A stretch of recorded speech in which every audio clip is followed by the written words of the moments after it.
El expositor de hoy es Mario Milman, que nos va a hablar de Extrapolation Methods in the Calculus of Variations. Es un investigador de nuestro instituto. Mario, adelante. Muchas gracias por... Ok, bueno, muchas gracias. Entonces, como escribí, quiero agradecerles la oportunidad de presentar mi trabajo. Siempre un placer para mí participar del seminario Kotler, porque Misha fue parte de muchas cosas de poder participar en la Argentina. Misha fue una persona muy importante para mí al comienzo de mi carrera. Y la charla de hoy tiene que ver con temas que unificar dos mundos que hasta ahora eran disjuntos, que era una especialidad de Misha. Y siempre muestro esta foto de Misha, pero ahora tiene más relieve porque en ese momento, en el año 88, Misha tenía la misma edad que yo tengo ahora. Así que, este es un trabajo conjunto con Oscar Domínguez de CUNEF, una universidad de Madrid, y tiene su origen en una conexión que tienen fórmulas límites de normas de Sobolev y Besov con la extrapolación, que llevó a nuevos métodos para calcular los límites, unas fórmulas famosas de Bourgain, Brecis, Mironescu, Maciej, Shapeshnikova, y que tienen importancia en el análisis. Y en esta presentación voy a hablar de un nuevo método que surgió del análisis de estas teorías para conectar la extrapolación con el cálculo de variaciones. Y en particular voy a desarrollar una nueva forma de ver y entender la convergencia gamma, que es un método fundamental en el cálculo de variaciones, y mostrar que estas ideas se pueden conectar con ideas básicas de interpolación y extrapolación que van bien atrás, al principio de las teorías, con los papers de Gagliardo y los papers del año 70 y poco de Michael Zwicker. Ok, y quiero remarcar algunas aplicaciones de estas ideas en diferentes sentidos. Pero una de las cosas que va a surgir de la discusión es que las herramientas que son disponibles no son suficientes. Hay que crear una teoría más general y eso no solamente permite resolver algunos problemas, pero como siempre abre nuevos problemas. O sea que esto es una teoría que eh, está surgiendo. Eh, entiendo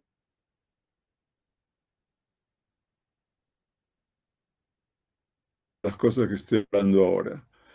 Por lo que voy a hacer es explicar al- cada uno de los términos que presenté en el abstract, para que haga sentido la discusión que va a seguir. ¿Ok? So, el plan de la cuestión es, bueno, aparte de tener una introducción larga, explicar el origen de las convergencias gamma. ¿Por qué a alguien se le puede ocurrir estudiar eso? ¿Cómo se conecta eso con la interpolación y la extrapolación? Revisar el- la base teórica de la interpolación para hacer la conexión y después mostrar, aunque brevemente, algunas aplicaciones, pero dar por lo menos un flavor de lo que estamos tratando de hacer. ¿Ok? Y una de las razones por las cuales empezamos a estudiar estas cuestiones tiene que ver con esas fórmulas de límite que mencioné antes, que se pueden entender usando estas teorías de extrapolación. Y después nos dimos cuenta que hay otras versiones de las mismas fórmulas de límites que fueron probadas por otros autores. Por ejemplo, Ponce, que redemostró esas fórmulas de límites, pero usando la convergencia gamma. En general, la convergencia gamma y la convergencia puntual tienen resultados diferentes, pero en ese caso, cuando hay convexidad y hay ciertas propiedades, el resultado es el mismo. Pero esto fue una de las motivaciones originalmente. A medida que fuimos entendiendo mejor las cosas, nos dimos cuenta que estábamos en presencia de un problema más interesante que simplemente generalizar una fórmula, sino que requería nuevos métodos, construir nuevas técnicas o herramientas para poder hacer las cuentas. Y en particular encontramos nuevas aplicaciones en el campo de procesamiento de imágenes y yo voy a hablar un poco sobre eso. Entonces, para empezar, voy a poner en el tapete las fórmulas, estas fórmulas famosas de Bourgain, Bressis, Mironescu y Masya Shaprashnikova, donde hay unas ciertas expresiones que dependen de un parámetro. El parámetro es un número entre 0 y 1. Estas se llaman seminormas de Gagliardo. Y fíjense que tienen un cofactor multiplicado cuando comienza la expresión, de forma tal de que este cofactor es esencial para que el límite este exista. Y lo curioso, o lo que pasa, es que cuando uno toma el límite, por ejemplo, en este caso, de las normas de Galeardo, cuando S tiende a 1, uno obtiene la norma de gradiente de la función en LP. Cuando toma el límite cuando S tiende a 0, obtiene la norma de la función en LP. Y, por ejemplo, ¿por qué uno puede estar interesado en cosas como estas? Por ejemplo, de este lado tenemos el gradiente de una función y de este lado tenemos una expresión donde no hay derivada. En muchos contextos uno no sabe cómo definir la derivada. Entonces, uno puede entonces definir espacio de Sobolev usando expresiones que no tienen derivada. Por ejemplo, estas fórmulas han sido recontraestudiadas reemplazando Rn por dominios, grupos, han reemplazado estas cosas por espacio de Orlich, pedir más suavidad, menos suavidad. En general, el punto más importante acá es el punto cuando p es igual a 1, donde uno puede recobrar las funciones de bounded variation, que son particularmente interesantes en el cálculo de imágenes, en el procesamiento de imágenes, porque nos permiten encontrar ángulos, rayas, fallas que uno precisa para construir las imágenes.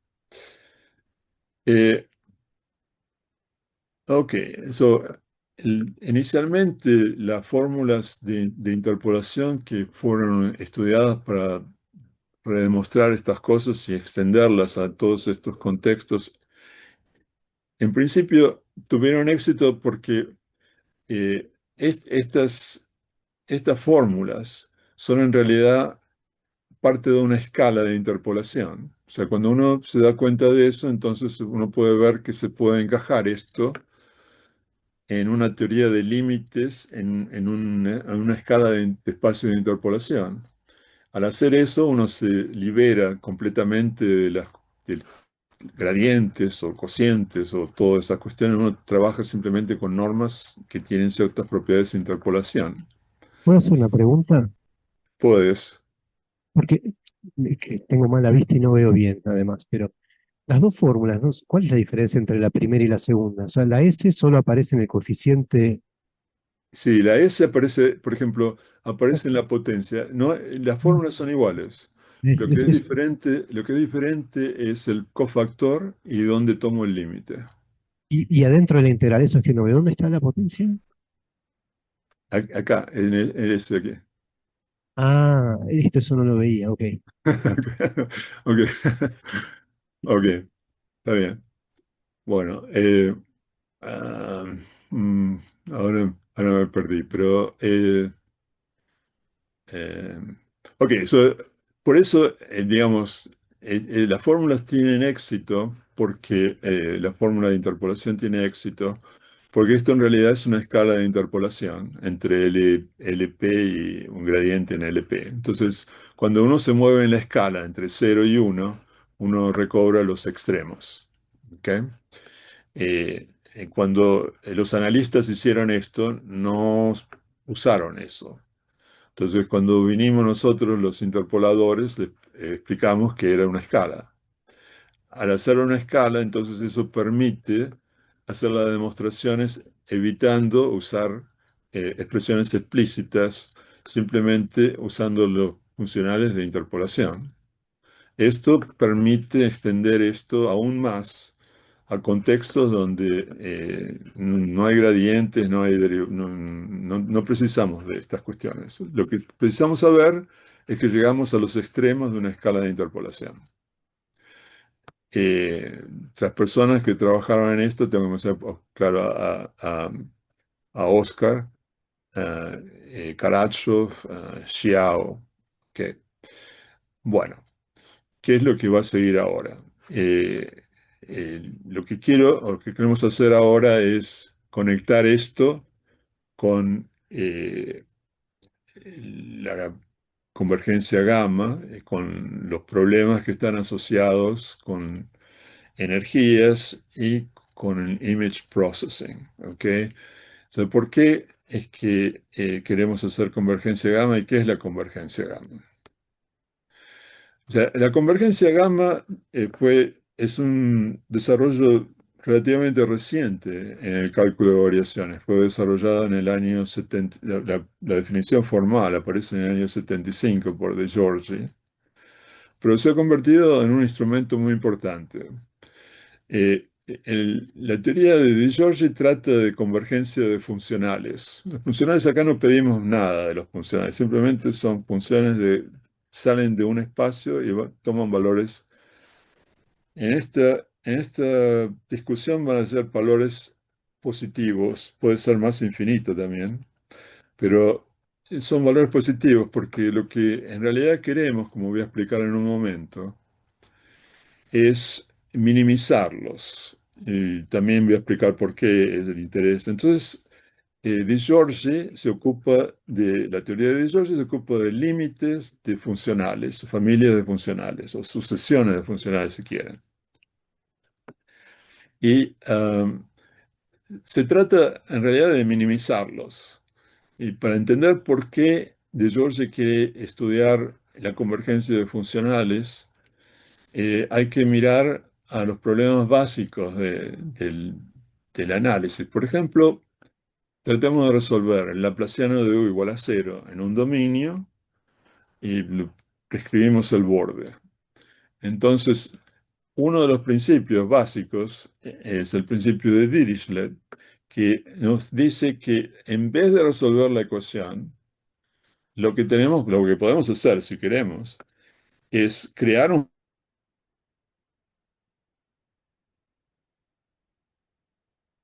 dominio donde corresponde. O sea, lo que está pasando acá es que la solución del problema es el elemento que tiene energía mínima. Es- Este paso de un PDE a un minimizar un funcional es muy importante porque muchas veces es mucho más fácil trabajar con integrales y funcionales que están definidos en una función que hacer las cuentas cuando uno tiene que ver si la solución, hacer un test con todas las funciones test y todo lo demás. Ah, Acá hay otro ejemplo de una ecuación clásica donde en vez de resolver la ecuación por el principio de Dirichlet, nos pasamos a un funcional. Es muy común también que aparezcan problemas donde hay familias de funcionales. Y entonces el problema que surge es el siguiente. Cuando uno tiene una familia de funcionales, uno calcula los mínimos. Ahora pueden entender por qué quiero calcular los mínimos. Los elementos minimizantes son importantes acá. Y lo que yo quiero hacer es, dada una familia de funcionales, ver cuál es el funcional límite. O sea, empiezo con una familia de ecuaciones diferenciales, por ejemplo, una familia o directamente son problemas que aparecen ya directamente con la energía. Y lo que trato de hacer es, ok, encuentro los minimizantes de cada funcional y después trato de ver cuál es el límite que espero esos funcionales tengan. Voy a llamarlo de cero. O sea, tomamos un límite cuando epsilon tiende a cero de los funcionales, supongamos que sea para un proceso que voy a definir este funcional. Tengo los minimizadores de cada uno de estos tipos y lo que quiero ver es qué pasa cuando tomo el límite con los minimizadores. Es cierto, lo que quiero ver es si el límite de los minimizadores es el mínimo, el minimizador del límite. ¿Ok? Solo quiero ver si esta sucesión de minimizantes converge a U epsilon converge a U0. Eso es lo que quiero ver. Y, o sea, digestiva para ver la idea de Giorgi. Es una idea relativamente simple, pero genial, ¿no? Giorgi fue un genio. No por esto, pero por muchas otras cosas. Resolvió uno de los problemas de Hilbert, aparte. Pero fíjense lo que el tipo pensó. Eh, ok, vamos a decir que esta sucesión de funcionales E epsilon converge al funcional E0 en el sentido de Giorgi, en el sentido gamma. Sí, los funcionales están definidos en un espacio que vamos a considerar normado en esta discusión. Toman valores en cero infinito. Si dado cualquier elemento, eh, para cualquier sucesión, y no solamente de minimizantes, pero para cualquier sucesión que esté contenida en X, que converja al elemento U, eh, el límite inferior de los funcionales epsilon aplicado a epsilon es mayor o igual que el funcional límite en U. ¿Okay? Esto es un lower bound para la sucesión de la familia de funcionales. Y después, él postuló entonces que el límite gamma va a tener dos propiedades. Esta propiedad y que, dado el elemento U, cualquiera, existe una sucesión en X tal que el límite superior de los funcionales aplicados a esta cuestión es menor o igual que el cero. ¿Ok? Y entonces, dadas estas dos cosas, él postuló la convergencia gamma y demostró que entonces no es muy difícil, es en realidad muy sencillo ver que la propiedad de que el límite de los minimizantes es el minimizante del límite es cierta. Para ponernos para poner un poco de, de- de matemática al asunto, vamos a hacer la cuenta. Entonces, eh, tomemos un elemento U y demostremos que esta cuenta es cierta. El límite en un cero es menor o igual que el límite en el U. Entonces, por la primera propiedad, me elijo una sucesión que converge a U, que está garantizada. Ustedes dirán que vivo el tipo, pero bueno, está garantizada que va a ser menor o igual, el límite superior va a ser menor que cero de U. Esta es la sucesión de recovery. Ahora bien, dada esta sucesión, U epsilon tilde, estos valores epsilon U tilde van a ser mayores que el valor de epsilon en el minimizador, que corresponde a epsilon. Entonces podemos cambiar el U tilde por el U epsilon. Pero un límite superior siempre es mayor que un límite inferior. Y por la propiedad de ser, por la propiedad de que U epsilon, que son los minimizadores, convergen a U0, y el lower bound, tenemos esta desigualdad. Y entonces tenemos demostrado lo que queremos. O sea que esa es la convergencia gamma y el por qué se piden las cosas que se piden. Ahora, claro, esto no es una definición formal, digamos. Bueno, es una definición formal. Uno pide todas estas cosas, que estas cosas pasen, pero esto es una forma digestible de entender las fórmulas de Di Giorgi. O sea, Di Giorgi lo que en realidad dijo definió dos cosas: el límite inferior de la sucesión de funcionales y el límite superior. En el límite inferior considera sucesiones que convergen en un elemento U y después toma el límite inferior de los valores de los funcionales en los elementos de la sucesión. Y el límite superior también hace lo mismo, pero ahora toma el límite superior. La genialidad de George en este caso, que hace posible que la teoría funcione, es que sorprendentemente, al principio cuando uno lo mira parece sorprendente, pero el tipo toma dos ínfimos. ¿Ok? Eso es lo que permite la recovery y lo que va a permitir que la discusión de hoy algunos milagros pasen. O sea, dos ínfimos. Ok. En general, no hay rates de convergence en estas teorías. Eh, en realidad, es interesante en sí mismo ver cuál es el- la razón por las cuales, o qué significa un rate of convergence en estas teorías.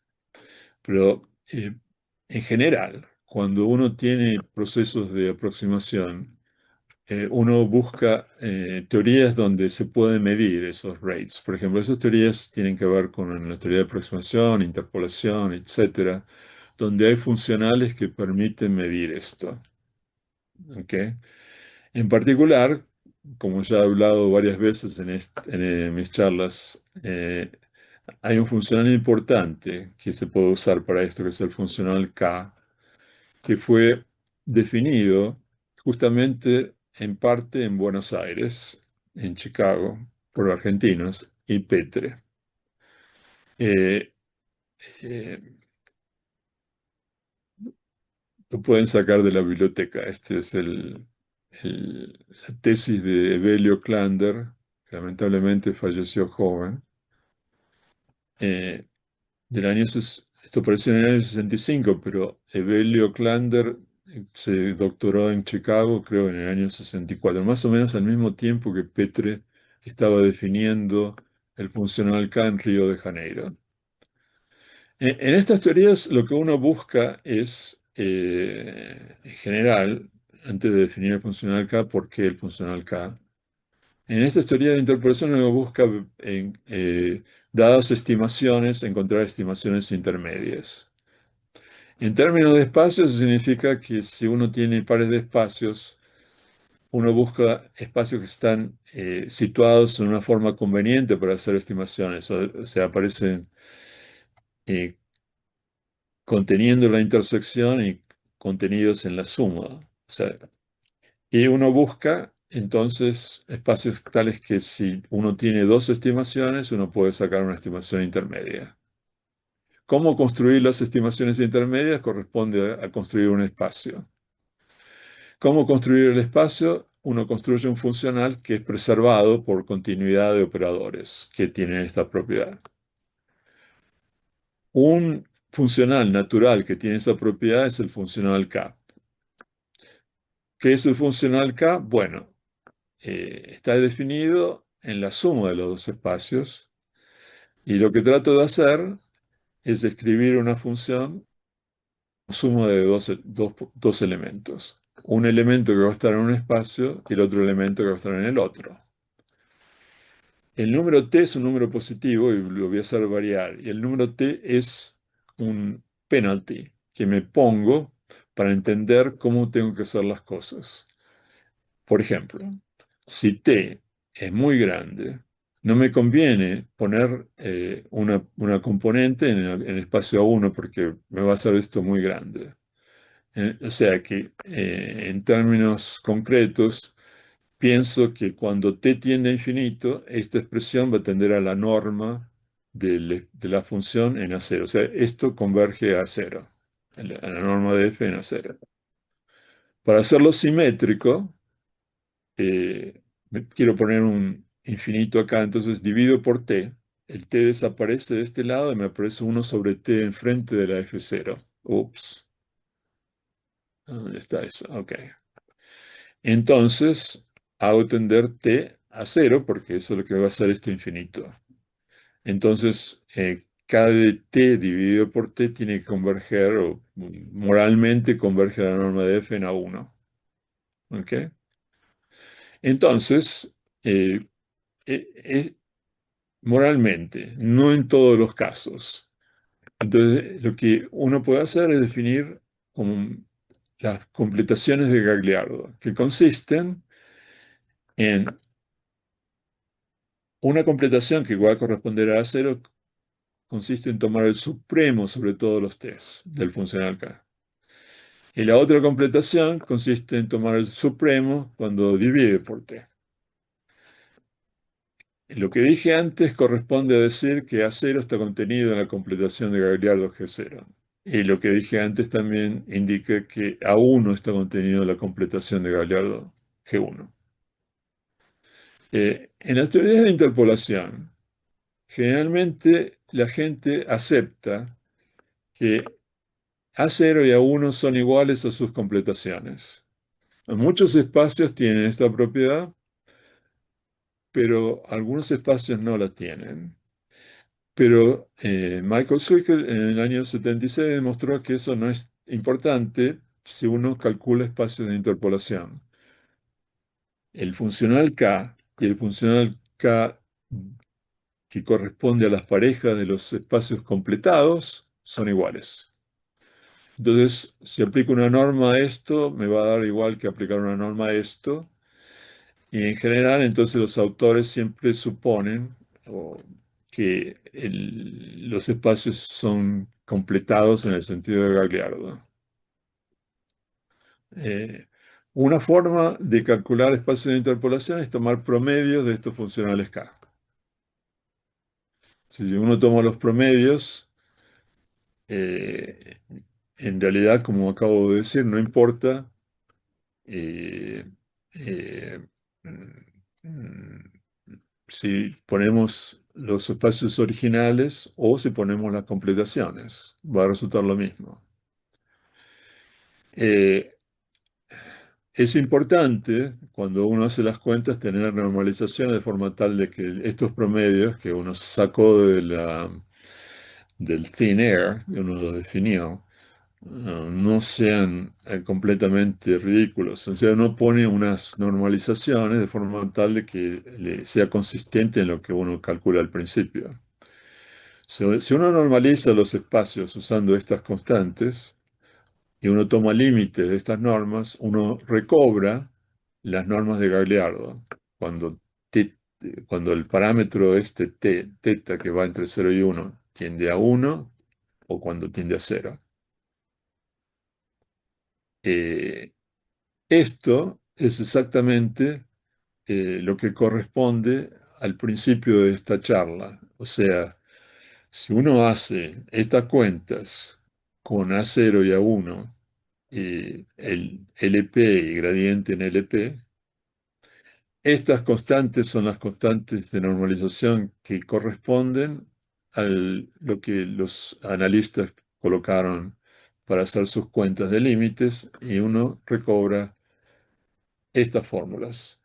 Resulta ser que estas fórmulas son las fórmulas que dan los espacios límites y si se fijan,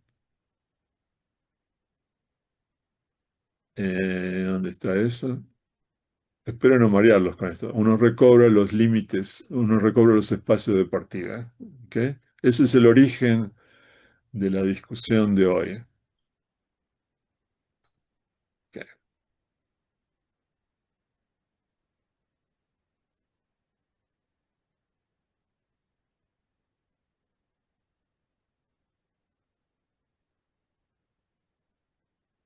Ok, y la razón por la cual obtenemos esos límites es que uno puede calcular los funcionales K y puede hacer las cuentas. Eh, este cálculo no es exacto. Entonces, un problema de la teoría que inicialmente era que, bueno, tenemos fórmulas asintóticas, no sabemos qué da exactamente la norma del gradiente, pero sabemos que da una constante, o sea, asintóticamente son iguales. Pero con el tiempo nos damos cuenta cómo hacer las cosas de forma tal de que podemos encontrar las constantes adecuadas, etc. O sea, con el tiempo la teoría se perfeccionó y es parte inclusive de este trabajo con Oscar, hacer las cuentas para mostrar cómo hacer, cómo normalizar en casos más generales. Ok, entonces, después de explicar todas las cosas que intervienen en lo que quiero discutir, llegamos al punto donde vamos a tener un poco más de fun. Este es el encuentro entre Di Giorgi y Gagliardo. ¿Ok? Eh, es notable que estas cosas no solamente aparecen ahora, porque estaban hace más de 50 años que están en el tapete,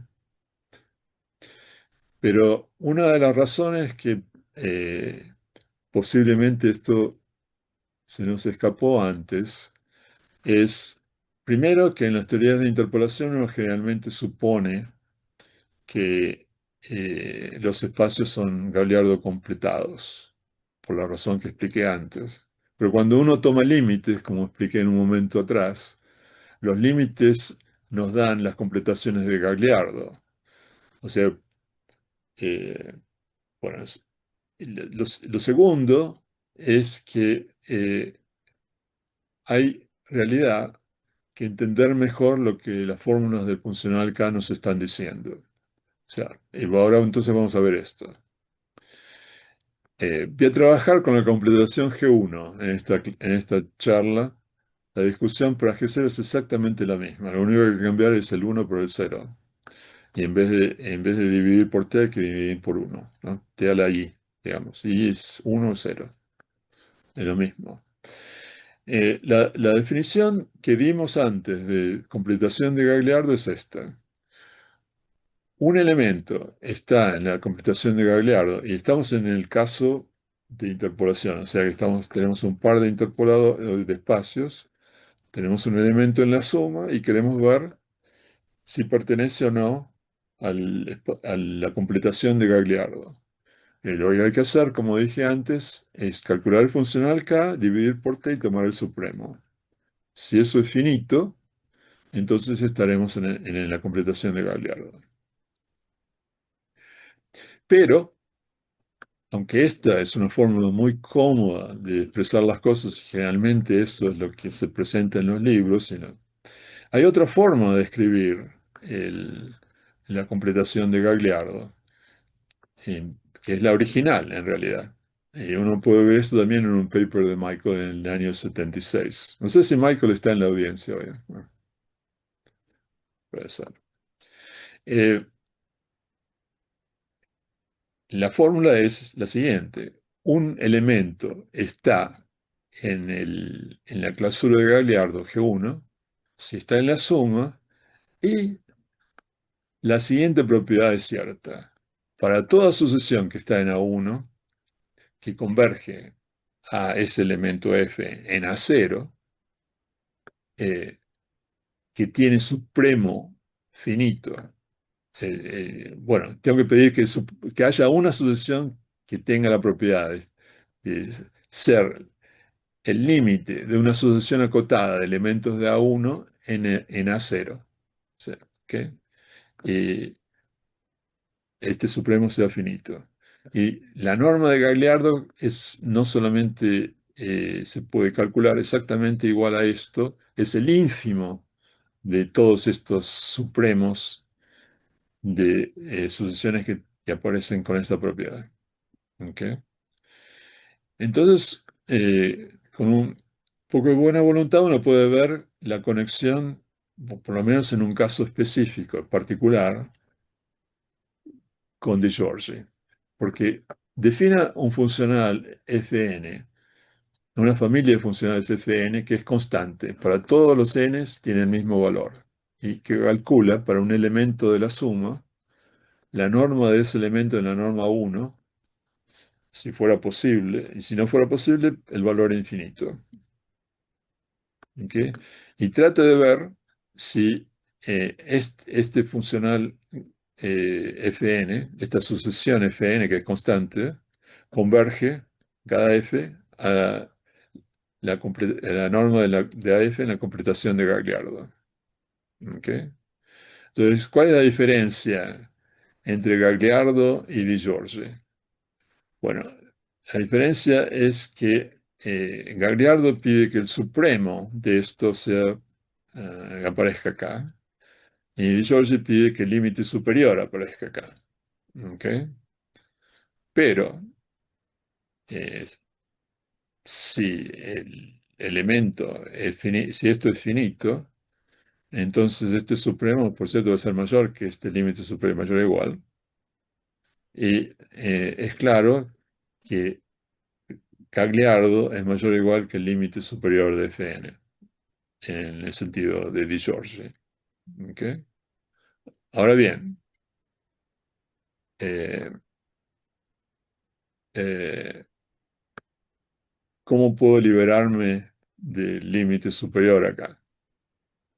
Bueno, supongamos, tengo que calcular un ínfimo. Entonces, si le sumo un poquito al ínfimo, tengo que encontrar alguna sucesión que tenga estas propiedades, cuyo límite superior es menor que el ínfimo, se le resta un poco.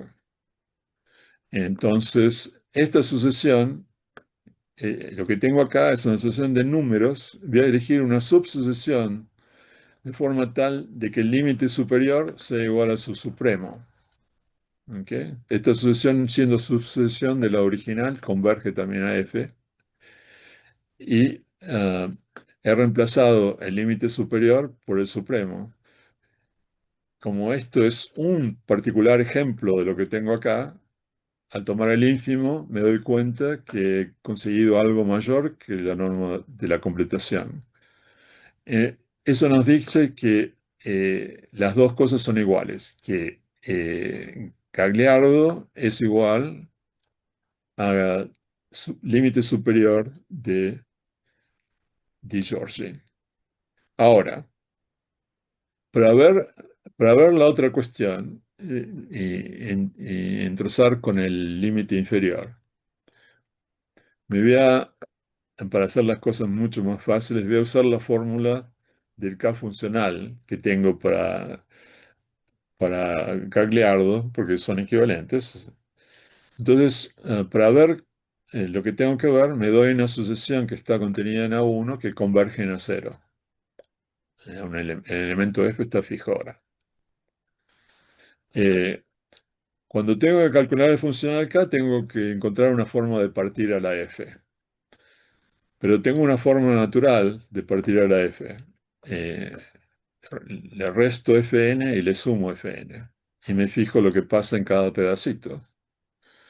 Esto lo puedo hacer para cada n. no hay problema. Y el K funcional siempre va a ser menor para cualquier cálculo que haga, porque es el ínfimo. Por lo tanto, puedo tomar esto para todo n y tomar límite inferior de los dos lados. ¿Ok? Eh, este límite inferior va a quedar acá por el momento. Este límite inferior, como esto converge, este límite inferior tiene que desaparecer. O sea que al final de la cuenta lo que me va a quedar es que el K funcional en cada t es menor que t por el límite inferior de la sucesión Fn. Puedo dividir por t, tomar el límite y después tomar el límite sobre todas las posibles sucesiones y me doy cuenta que en este caso particular la completación de Gagliardo es menor o igual que el límite inferior de Giorgi. O sea que en este caso particular las dos cosas son iguales. Entonces, a partir de esto, uno puede tener la idea descabellada de pedir, bueno, ¿qué será posible que esto es cierto en general? Y que hay una forma de, de, de ver de Giorgi en un contexto gagliardo.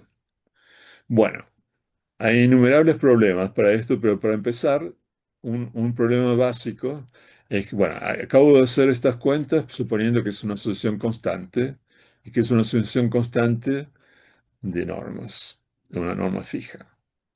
En interpolación lo que tenemos son dos espacios, o sea que estamos calculando el funcional K entre dos cosas que están fijas.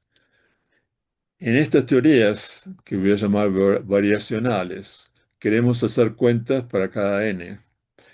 Entonces, la idea es la siguiente. Vamos a crear un funcional K imitando la fórmula normal que tenemos para calcular funcional K, donde acá tenemos una norma, pero poniendo funcionales.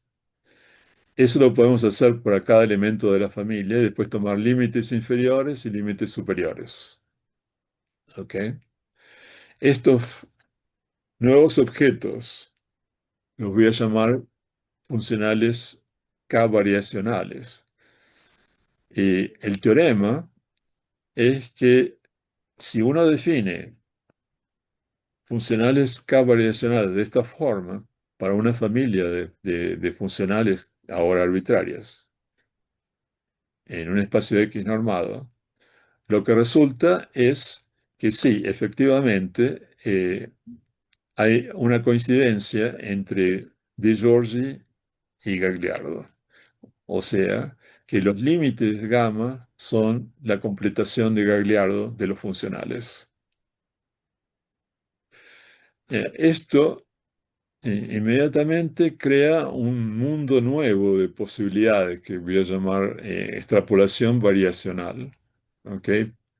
Eh, Uno puede estudiar, por ejemplo, problemas de compacidad en este contexto. Esto es importante porque, como se dan cuenta en esta discusión, es importante en estas teorías poder generar sucesiones que son convergentes y compacidad es un método para hacer eso. Uno puede también estudiar convergencias de funcionales que aparecen en las teorías de image processing. O sea, uno puede ver modelos de denoising, de teoría de image processing, son expresiones de este tipo, parecidas a funcionales K. Y uno puede entonces calcular los límites gamma y puede entonces entender algunos rates of convergence que no se sabían antes. ¿Okay? Acá escribí un teorema de compacidad, pero no quiero... eh, creo que es suficiente impuestos a su atención hasta ahora con tantos argumentos, pero hay formas de escribir teoremas de compacidad y ah, no voy a entrar en eso ahora. Lo que sí entonces sería bueno entonces para terminar es volver a lo que originó esta teoría, que ahora es un ejemplo muy simple. cómo darnos cuenta de que el límite variacional o límite gamma de las normas de interpolación normalizadas nos dan el mismo resultado que tomar el límite puntual.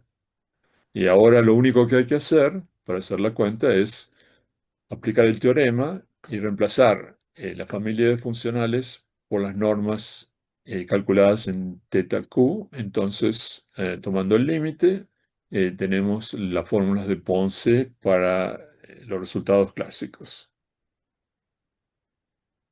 Eh, bueno, todo esto, toda esta charla en realidad es para hacerle propaganda al paper que va a aparecer dentro de poco. Eh, si alguno tiene interés en profundizar todo esto, eh, lo refiero al paper de Oscar. Y bueno, muchas gracias por la atención.